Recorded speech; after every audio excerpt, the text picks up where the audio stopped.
শ্রী শ্রী অনুকূলচন্দ্র ঠাকুরের আলোচনা। জয়গুরু। আর একদিন সকালে পার্লারে তার শ্বেত শুভ্র বিছানায় বসে শ্রী শ্রী ঠাকুর কলকাতার কয়েকজন ভক্তের সঙ্গে আলাপরত। এমন সময় শ্রী শ্রী বর্মা এসে শ্রী শ্রী ঠাকুরের পিছন দিকে বিছানায় বসলেন। তিক্তিরিধি একটা ছোট তোয়ালে ঢাকা জলচৌকি শ্রী শ্রী বর্মার পায়ের কাছে রাখলেন, যাতে তিনি তার উপর পা রেখে আরাম করে বসতে পারেন।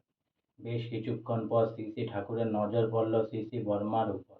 দেখতেই শ্রী শ্রী ঠাকুর বললেন, ও বড় বউ, তুমি কখন আলে? শ্রী শ্রী বর্মা, এ ততক্ষণ। শ্রী শ্রী ঠাকুর, আছো কেমন? শ্রী শ্রী বর্মা, এই আছি। শ্রী শ্রী ঠাকুর, ওষুধ খালে? শ্রী শ্রী বর্মা, না। শ্রী শ্রী ঠাকুর, কেন? ওষুধ খালে না কেন?